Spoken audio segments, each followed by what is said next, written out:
this. If it works.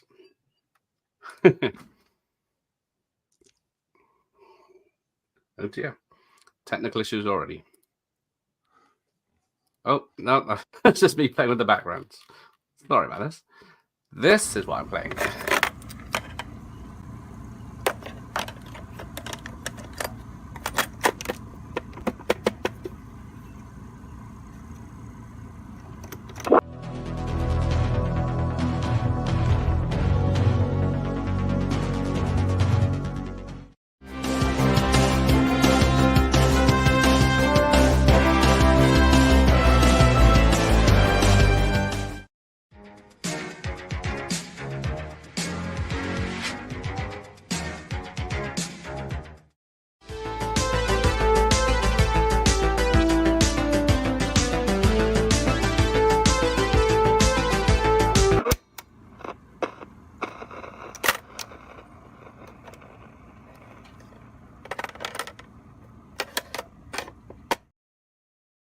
So there we go. Just a few of your classic pieces of music. So yes, welcome tonight's guest, Sylvester Levay. How are you, sir? I'm doing fine, thank you, and I'm glad to be on your show tonight. Well, you are more than welcome with your back catalogue of music for starts. So what we'll do, we'll start with some of the oldies, some disco perhaps. Because you co-wrote, was it Fly, Robin, Fly by the German disco group Silver Convention? Yeah, I wrote the music, yeah. Yes. Do you ever do any lyrics or is it just music? This song existed first as an instrumental. Mm. And luckily, my partner, during the time that we were recording the first album of Silver Convention, remembered that I played this instrumental to him once before. And he says, hey, come on, why don't we record this song again and do with strings and a couple of words and so. And so we did record it. And after the session in the morning, I came up in the studio, have written in a half hour or 3/4 an hour the string parts and copied them as well. And then came the members of Munich Philharmonics. At the time, there were only 6 members, but they were the first row of the violinist, whom I known many years before. Then we recorded it, and Michael actually have written the lyrics to it. Was originally called Run, Rabbit, Run. All right. Now, on that morning before the session, I was driving to the studio, and I was in Munich always listening to the American Forces Network. Oh, yeah. And how it come, thank God, suddenly they announced a country song called Run, Rabbit, Run.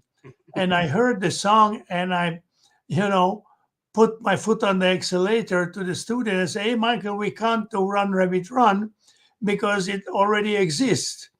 And then he says, okay, I will do something else. And in a few minutes, he had the 3 lines, Fly, Robin, Fly, up to the sky. Well, actually, six words, yeah. Well, yes, it was a very popular disco song, wasn't it? Yeah, that's how it happened. It was quite exciting. But prior to that, I had lived outside of Munich, and I had a small cellar studio with a 1/4-inch 2 tape recorders where I re-recorded always and copied over and so. And I made up a demo and I played it to my wife. She is still today my lovely wife. And she says, hey, this sounds pretty good. Bring it to Michael. And I brought it to him, and he said, well, let's record it tomorrow morning. And so we recorded it next morning before the singers came in for another recording. And then in the afternoon, we listened to this playback again. And then he says, hey, well, we should do something. And I said, okay, let's put some strings on it. And the string section from the Philharmonics were coming that day as well to the studio. So I have written these few lines for the strings, and then Michael said, "Let's put girls to it." That was the birth of Silver Convention. He wrote the lyrics, "Save me, I'm falling in love."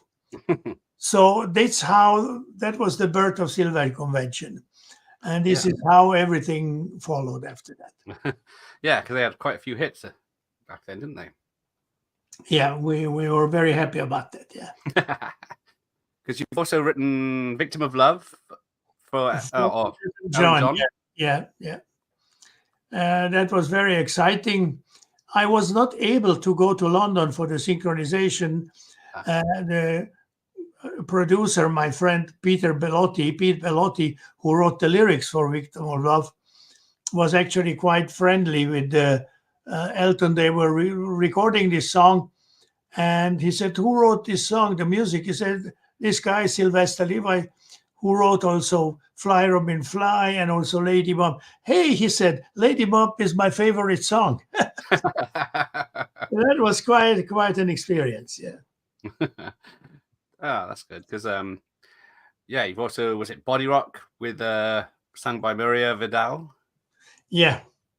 That was actually, I have recorded the demo of this song with the wife of Michael McDouglas, and she sang it so wonderfully. And then I played it to Phil Ramone, who was the music supervisor of the film, Body Rock. And then he decided to record it in New York with this young girl, Yeah. But then he came out to Los Angeles. He said, let's try to copy your original demo playback below her singing, because they didn't match the touch of my playback, So we worked all night long to make it match, and that was a kind of very interesting experience as well. Nice. And then you also several songs for Donna Summer. Who Do You Think You're Fooling? And Sweet Emotion. Yeah, and also for Flashdance, Romeo. Yes, I was just going to bring up my copy of my vinyl of Flashdance. Wow, yeah. Donna Summer was way back when we did Silver Convention and other things. Right. I've seen her quite often in the studios as a background singer, and we were quite friendly. And when I went to Los Angeles, I visited her a couple of times out of Los Angeles in her estate, so to speak. Yeah. Okay, nice. Because according to the internet, as a lot of my questions will be, you were conductor, music arranger, and orchestrator on Flashdance, the album or the film. Yeah, I performed all the instruments except the drums.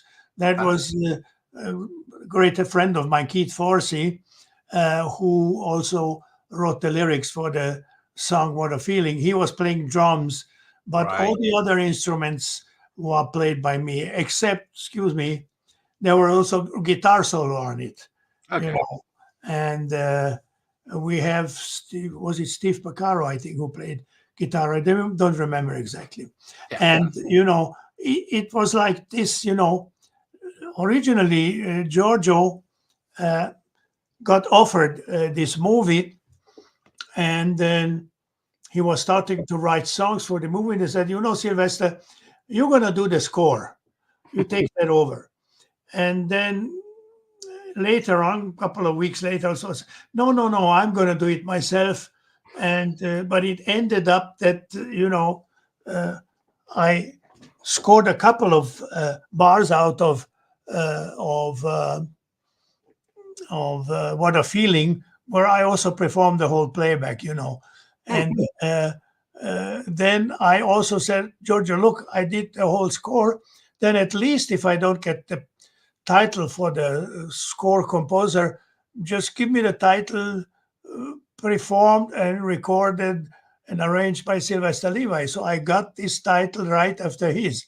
That was for me a great step, you know. Yeah, that's nice. Because we've got some people in the chat. There's Jeff from 101 Bronson. He's from the Netherlands, just not far from you. Yeah. Yeah. And he's got a question. Where is it? Yeah. Because you've also about Scarface. What Yeah. kind of involvement did you have in? Hang on, let's get my crops. Scarface with. Yeah. And how was it to work with Giorgio Moroder? Because he did every album in the 80s and he produced them. Yeah. Well, you know, it was a similar work together. You know, I was recording and performing, and also on some spots I composed some underscoring bits.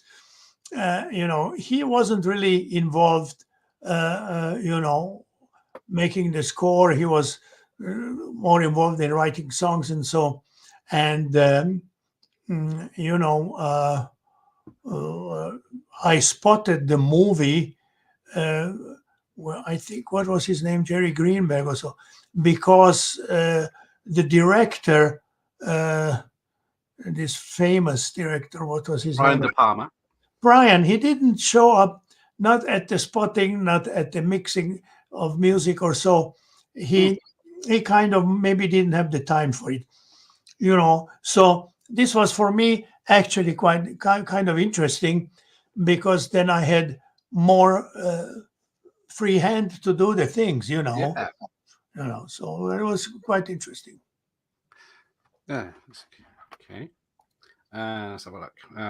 Ben's Rider 18. So it was bad to happen. Someone's asking an Airwolf-based question. So what was the inspiration and thought process for creating the iconic theme? And you scored some of the episodes yourself as well. Yeah, well, I think the first 5 or 6, how do you say,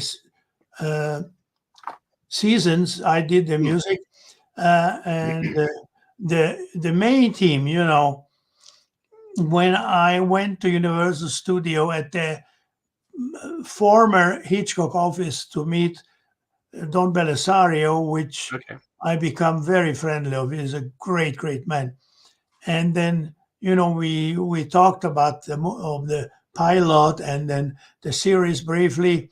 And then I went home. I saw some pictures of the, you know, of the aircraft, of the helicopter and so.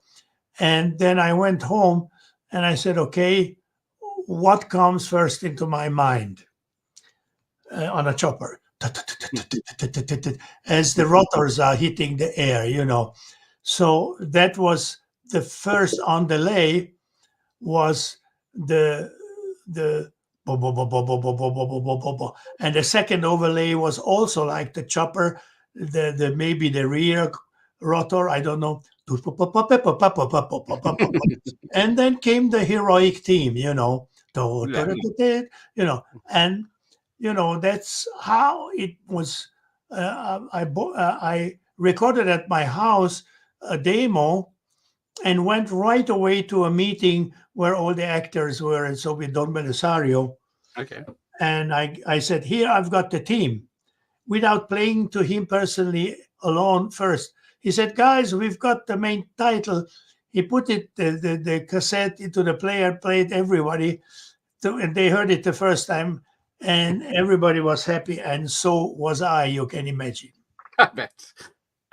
Well, yeah, it is awesome, because a lot of TV shows had the themes that everyone recognizes from back then. But yeah, Airwolf's one that stands out. Oh, absolutely. Yeah, absolutely. I need also a bit of water. You carry on.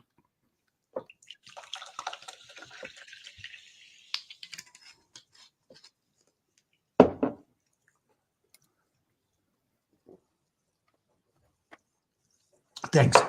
There you go. So Matt's here from Pugwell360. He says, hi, everyone. I really want to thank Mr. Sylvester for the Airwolf music specifically. One of the best memories of my childhood when that started each week. Yeah, when you knew you're in for a good time when the Airwolf theme came on. So there you go.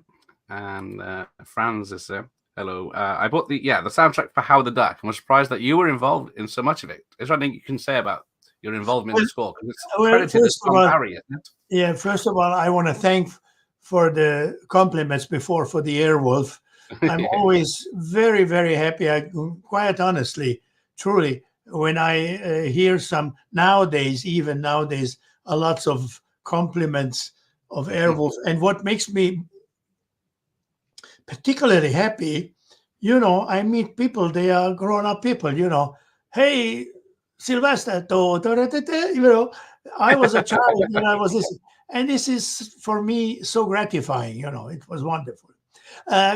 Talking about Howard the Duck, Mm. as a matter of fact, you maybe have also a list of movies where I have partially or completely replaced scores Yeah. because they somehow didn't fit to the movie. Okay.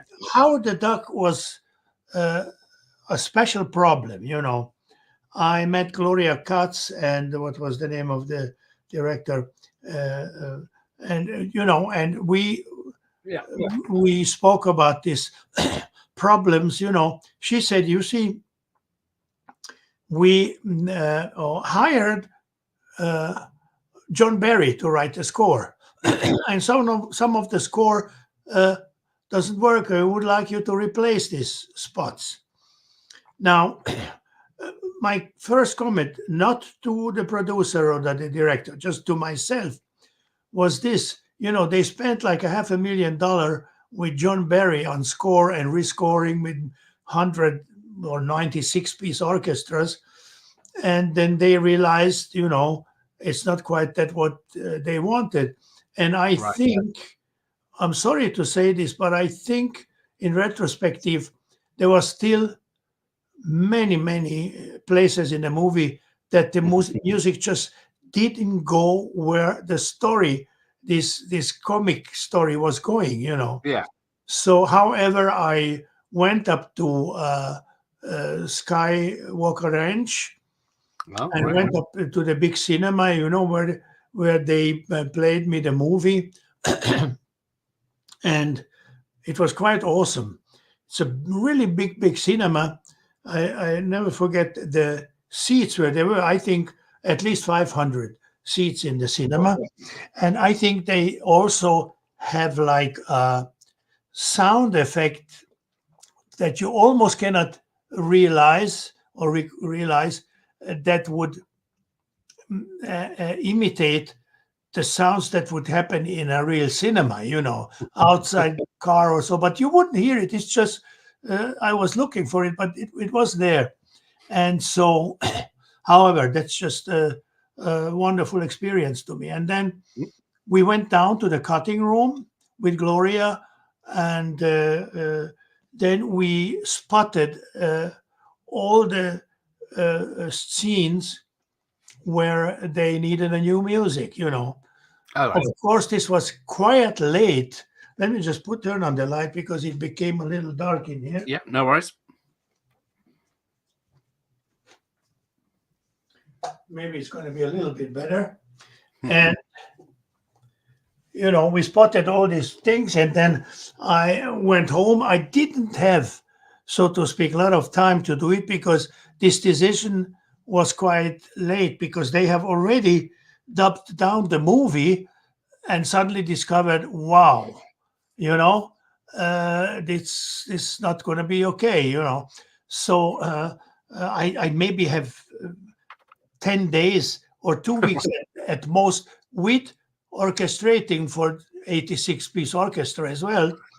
And but I was so hyped to do at least replace some of the scores on a movie which was under the control of George Lucas, And so it went all well. We recorded the music at the 20th Century Fox Studios. Right. And that was also wonderful. The director and Gloria was there. And so it was quite good fun.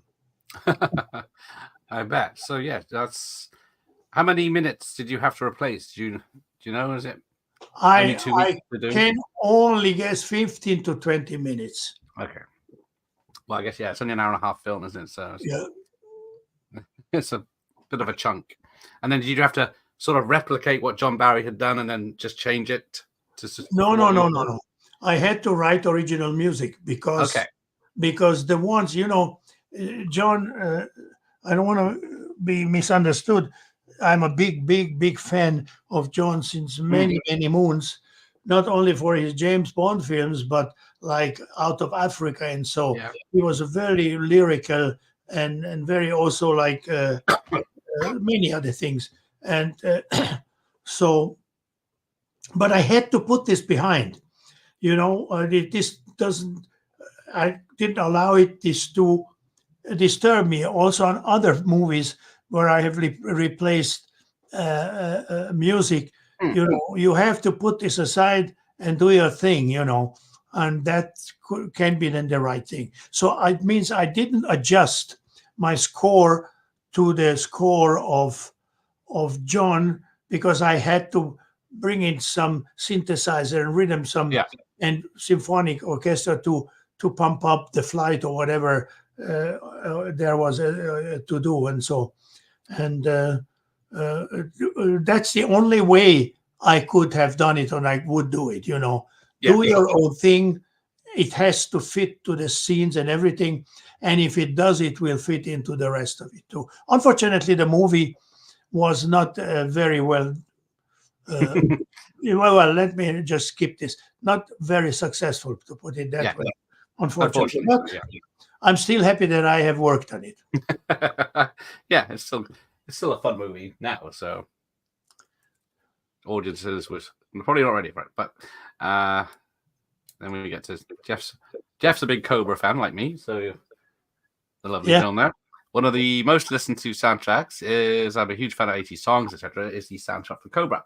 So I listen to it in my time, all the time in my car commutes to and from work. How was it to work on that? Because, what was that, 86? So, that was the same year. 86, Well, first of all, it is very emotional, positively speaking, because a friend of mine, a movie editor who was editing most of Stallone's movies, he was asked by Sly, look, I would like to have a score something like Cat People.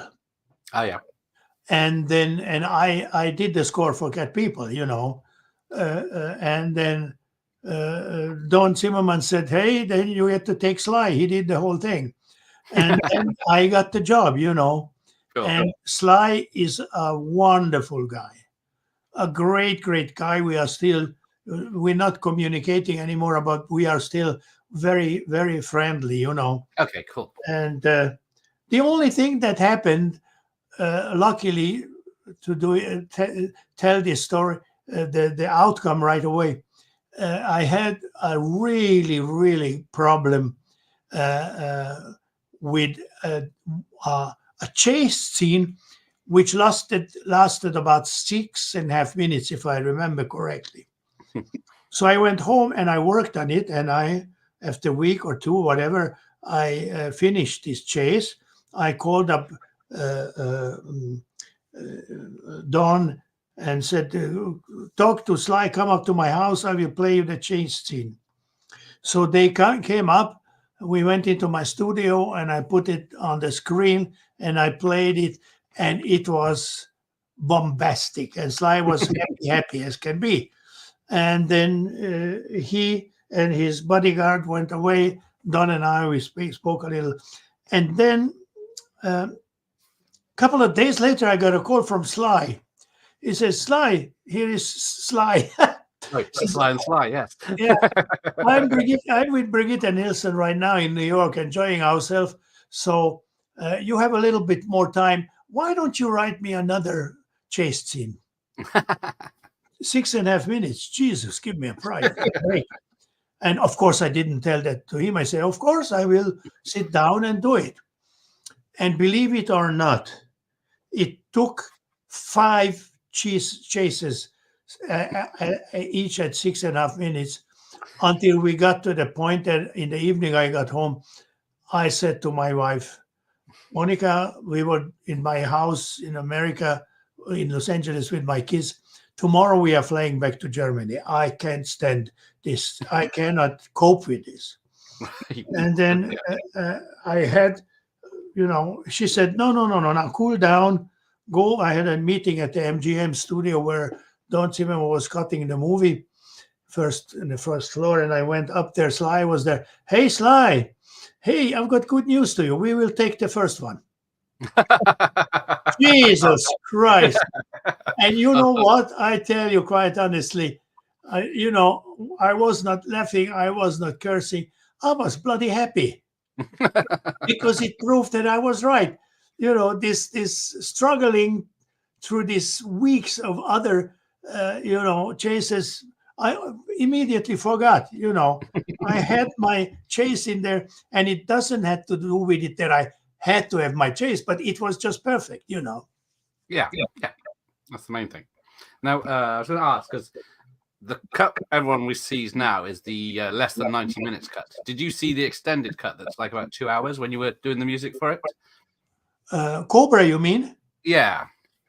Well, I have to tell you honestly, I've got, not here, but I've got in another facility, the studio and a cinema. I have to look it up.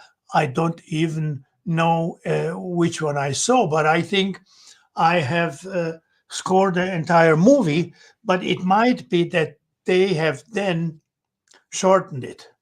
Right. And quite honestly, I don't quite remember. But now that you say this, over the weekend, I will go over to my other facility where I have the cinema, and I will look at it and check it out. Yeah, it'd be interesting to know because they cut off a lot of the violence and some of the story apparently before they released it. Yeah, well, as a matter of fact, as I remember, that was sometime before the release that I was also,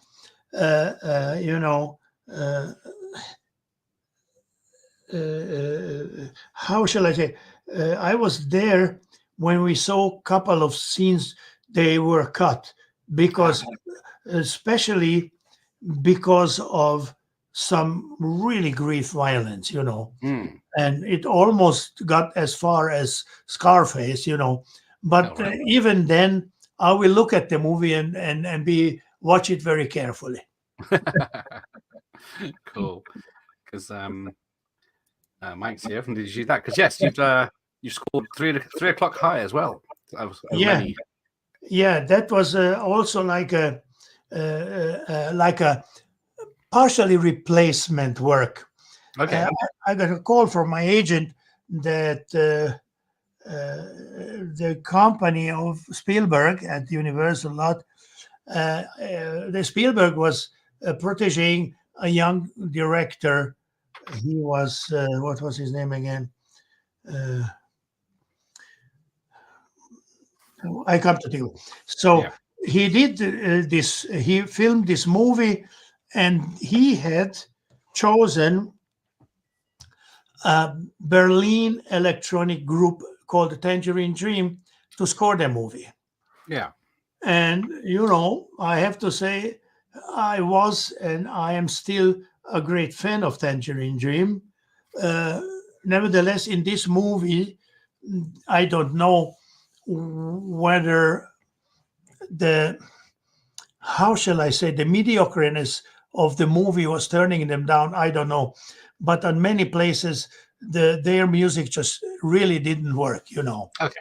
So I got into that and replaced a part of score. It was maybe also 15 or 20 minutes. I don't remember. And I remember that the fight scene was at least also 5.5 minutes on the roof when they finally meet each other. And he, on the end, this young principal knocks out the bad guy. And, however, it was this experience was quite interesting because I had a lot of fun to write the music, but I couldn't get emotionally involved with the movie, so, and also not with the actors. Sure. So yeah, just back to Airwolf, as it's Ben's favorite show. What time frame did you have to complete an episode to score one before? Because they've knocked them out pretty quick back then. Yeah, well, yeah. One of the last experiences was quite brutal because I had scored a movie with Peter O'Toole called Creator, only Creator, which was a Universal movie. And they were mixing the movie, and I should go down. Stephen Friedman was the producer, a dear guy. Unfortunately, he is not among us anymore. And for him, I replaced 3 movies. Right. But maybe he did also a mistake to allow to engage, not quite the right, composer. It is a difficult thing to judge, Yeah. And what was I saying? And then I said to the co-producer, Karen, I come to think of her last name. I said to her, "Look, Karen, I have this feature film. I would have to go down to the mixing room next day. So let me postpone this soundtrack for 3 days, and I will record it at my house in the studio instead of going to Universal Studio, write it and record it next day." Yeah. And she denied it. I went to Don Belisario, was and still is a friend. I said, "Don, can you help me there?" He said, "Look, I cannot help you. If Karen says she is the producer, she is taking care of these things." So I had to go home by midday or so and write the score for this movie and orchestrate it over the night. And in the 6 o'clock in the morning, I went into what was his name? The copyist of Universal Studio, dear man, and he did it in a few hours because I had, like 2 horns, 2 trumpets, 2 trombones, 8 violins or 10 violins, and rhythm section. And so he copied everything, and we were 10 o'clock sharp at the Universal Studio recording the session. That was the shortest time in my life to score a series, But otherwise, I think I had 5 to 7 days. Okay. Now think of it, when you have a series, you have a certain standard thing that you not necessarily want to use it, but you have to use certain themes that you have, Sure. So it is, not like if in every series one other composer comes in, he has to start from scratch. I had the theme, I had the type of the music, so it was for me quite fun, Okay, that's good. Because were you scoring movies at the same time then? Yeah. Yeah, so you'd be working on one song and jump to the next, score on. Maybe that was also the reason for Karen to turn me down, because she said, "Okay, what is this guy doing now? He's scoring movies and he thinks he can, whatever." It happened, and I did manage overnight, and it went well, and everything is good. Cool, because like some years you've been doing 4 or 5 scores at least a year, haven't you? So yeah. And then each one is different. Yeah. Yeah, and somehow, I don't know, I was very, very excited to do this, because you look at I always look at the movie. I have to see, if not the finished movie or a series, I have to see bits and pieces to see the color of the movie, to see the main characters, how they look, how they act, and a little action things. And so only then I can start to, compose, because then I have some influence. I have every week before I had to deliver the score, I have, or 10 days before I got the scripts, but I didn't read them because it wouldn't help. No, You I know, guess not. the music has to fit to the film and not to the book. Yeah. This is at least my Yeah, opinion. I can perfectly Yeah. understand that. So yes, Franz is here. Welcome, Franz. You mentioned cat people. What was it like working with Paul Schrader? Yeah, this was a wonderful, wonderful experience. Oh, good. He was a wonderful man. At that time, he was a little bit difficult because, as he told me, we worked when we were mixing down the music in a studio or day and night together. He told me also his sorrow that he was very much in love with Kinski, Natasha Kinski, Yes, I and bet. she left him, Oh, and this destroyed him completely. Luckily, the movie was already finished. Yeah, yeah. yeah. And I don't want to get into details, but he had to, make him more up and so whatever. But a sweet guy, you wouldn't think, No. it was a wonderful experience, and we have with I remember also the music editor Bob Badamy. We went to a studio of some really extravagant guys. They had this big beam.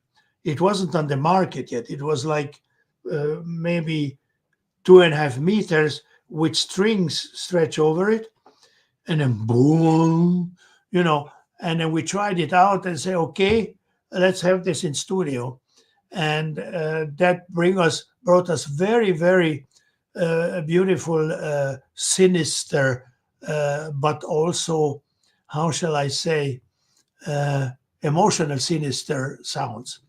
Right. Yeah. Okay. Yes. Cool. So we'll go with Jeff at the moment. Yeah. Which of your contemporaries are some of your favorite composers, and which composers, artists have inspired you the most in your career? Well, there is, without a doubt, for me, John Williams on place 11111, because I didn't only listen to his music in Star Wars, which was, of course, a little bit inspired by Gustav Holst, The Planets, Yeah. but all other movies I've seen also. Well, let me put another example, like E.T. This is very emotional. But then on the other hand, Begegnung, the third kind. Oh, Close Encounters. Yeah. Yeah. Wow. This was a score that blew me off, And, you see, this is where you get a composer who hits every scene with the right emotion, with the right suspense, with the right dissonance or warmness or warmth or whatever. He is simply perfect, and I love him. I also like very much, I think he is not among us anymore, Jerry Goldsmith. Oh, yes. He was more a film school composer, and I adored his work. He had balls, biting, but yet he had also emotions, and very skilled in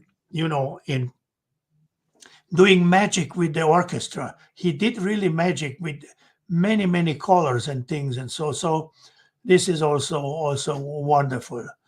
And without now going into zillions of great composers whom I admire, I love also most of the works of Hans Zimmer. We know each other pretty well. Okay, cool. And I also admire all the works of James Howard Newton.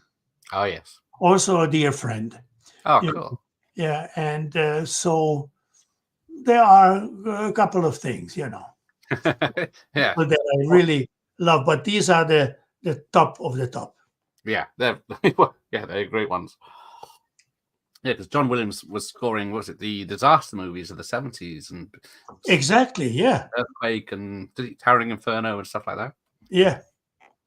You see, he is, and also like was it Midway and things like this, Yeah.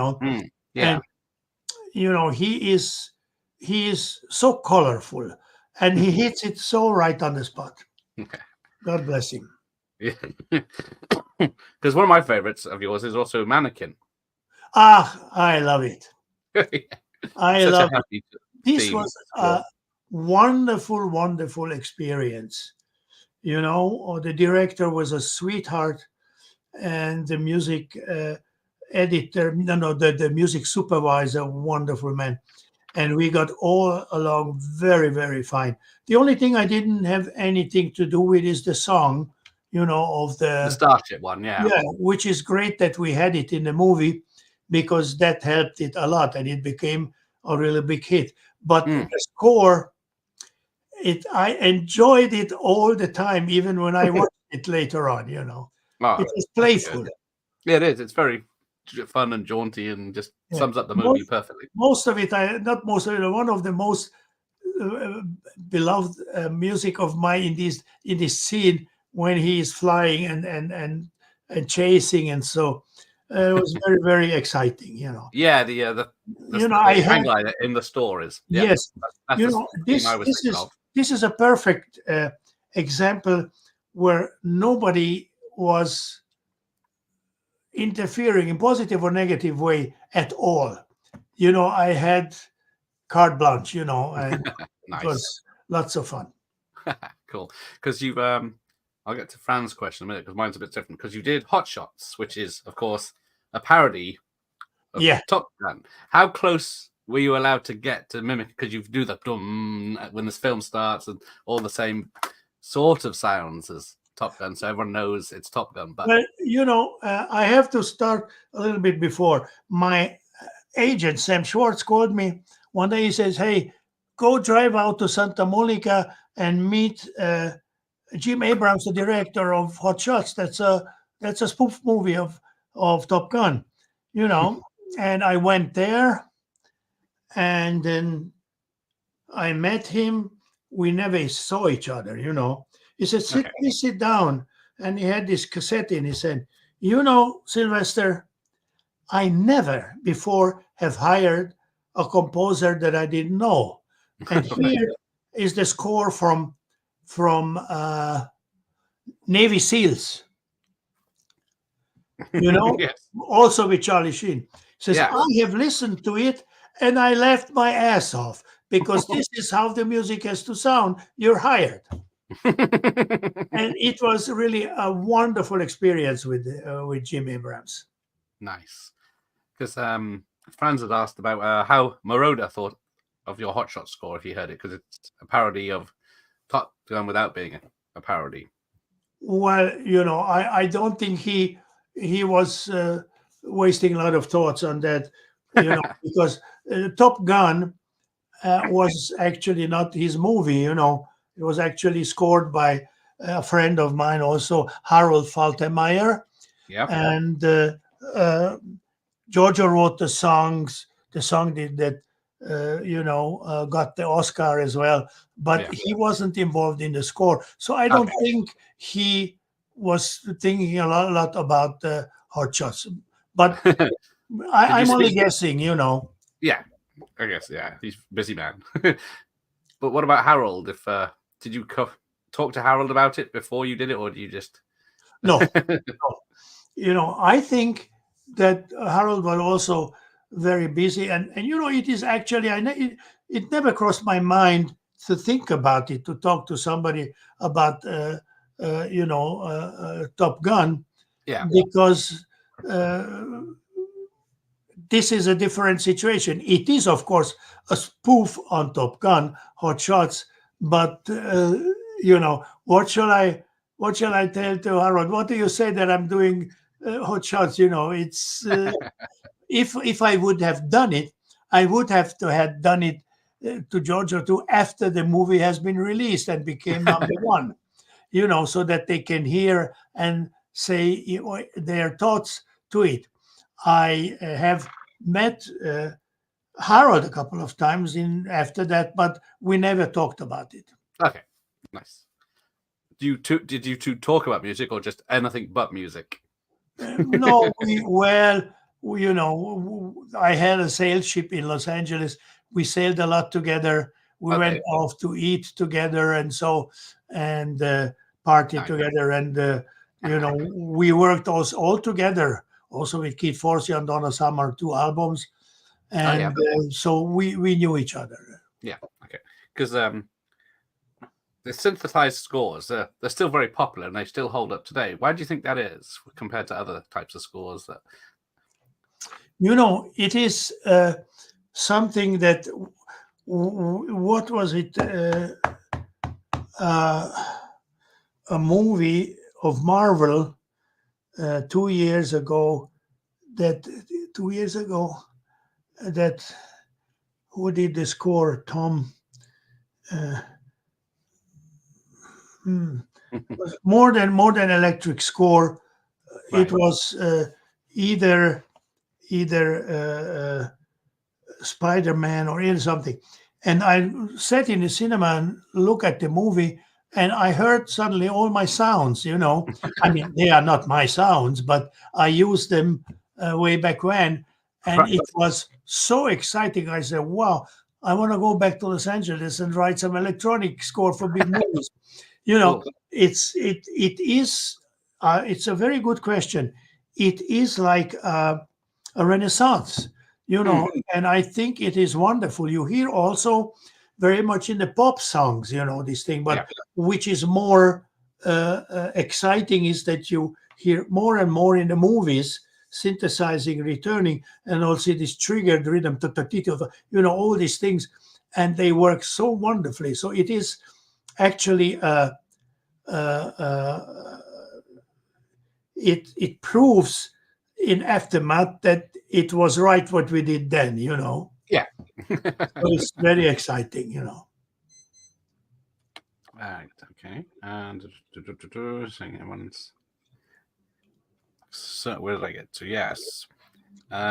Because one of the reasons I got in touch is because I was watching Stone Cold and I saw your name pop up in the title. I thought, oh, this would be good. Yeah, Stone Cold. That was somehow it was, if I'm correct, Michael Douglas was outside of the frame involved in that, and I was very friendly with Michael Douglas. Also, I did another movie that Michael produced in Austria, which was a techie movie, and that was also with Charlie Sheen, called Courage Mountain. Oh, yeah. And I did the score in Munich with the Munich Philharmonics, and that movie didn't do that well, but we knew each other, so this is how it went down, And the Stone Cold was actually, I think, a sports guy, a baseball player, whatever, who turned into an actor. Like a football player, American football player, I should say. Yeah. And I had a fun because I could, bring in my friend who played also on Sly's movie and also on Hot Shots rock guitar, Dwayne Shakwa, who is a great guitar player. And here I could really dig into some rock and roll scores, so it was a lot of fun. Yeah, that's cool because when you watch, I guess you saw the film before you had to score it, and then what did you think of it? Do you think this is crazy what they're doing on this, or you mean Stone Cold? Yeah. Well, it's I enjoyed to do the music, but what shall I say? It was, for my opinion, maybe the director will be mad at me. B minor movie. B minor. Yeah. That's not bad. It's hard to describe as a film what goes on. I think at my age now, I turned last week 79. The time has come that I don't sweeten up everything. Yeah. I don't roll over everybody like a tank, but a little bit Yeah. criticism is allowed, Yeah. So you left Hollywood around 2000s. Yeah. Was there a reason for that, or was it just Yeah. for a change? A friend of mine whom I did Silver Convention with, the producer and friend Michael Kunze, he was along with my wife trying to persuade me to write with him a musical about the Austrian Empress Elizabeth. Yes. Now, I said, I want to do it. But then when I went back, this was, I think, 1983, 84, I went back to Los Angeles and my contract piled up. So I had to make a very, very dramatic call to Michael and turn him down, And so it was a really, really, really bad moment. But Okay. I knew that I can do two movies maybe at once, but not movies and the musical. Musical is the story and the music. It's nonstop, and that takes a lot of time, at least for my opinion. I wrote Elizabeth in 4.5 years, then the Right. second musical Mozart in 5 years, the third very successful musical Rebecca 6 years. So Nice. I had to turn that down. But Yeah. and then I continued to do my film job. Then after a while, a couple of years, Michael and Monica were secretly, because she was with the kids here in Germany, communicating about the situation. And she never stopped to bother me, come on, Yeah. you won't regret it, you won't regret it. And honest to God, I don't know quite how, but then I said finally 2000, okay, I'm going to leave Los Angeles and I'm going to do this musical. And Right. luckily, I don't have to regret it. Nice. Elizabeth is at this time in German-speaking, the most successful German-speaking musical of all time. Yes, I did see Anna's won awards and Yeah. etc. and well praised and everything. Yeah, it is very rewarding, and people love it, and that's great. Yeah. That's great. Yeah. So I've got one more question from the chat, and one from me, because you did the TV series Hardball. Hardball. Yeah, which isn't available anywhere at all to watch, even DVD or anything online. Yeah, because I think they did only one episode. No, one. How do you say, one season? One season, and it didn't work. The main character in this show was the same character that was the bad guy in 3 o'clock high. Right, yeah. And so, I don't think that it was a great movie, but I don't think I did also like a very great job. We had there a song with Eddie Money, Hardball, but it didn't work out. Yeah. Okay, because it was on TV in the UK, I guess 30 years ago, which was the last time I saw it. Yeah. I love it. But I haven't seen it since because it's not available. So yeah, my opinion might have changed if I saw it now. So did I. My opinion maybe change if I see it one more time. Maybe I like it then. You never know. Yeah. Right. We're on the hour mark coming up. So I'll take one more question from the chat and then I'll let you get back to your evening. So Ben's asking, did Belisario ever approach you again to score other of his shows after Airwolf? No.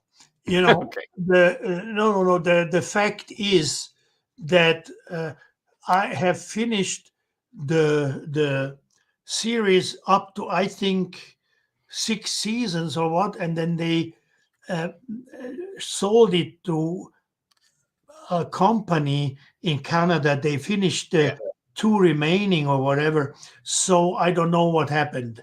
But I saw him once in a while in how shall I say, in interviews, that also guys from England who are very much Airwolf friends interviewed him, and he talked about me too. And I was almost a neighbor, so I saw him once in a while there, Right. in the that's called, glaube ich, Hollywood Hills. And Okay. so how shall I put that? We are still in very good relationship, but we lost ourselves a little bit.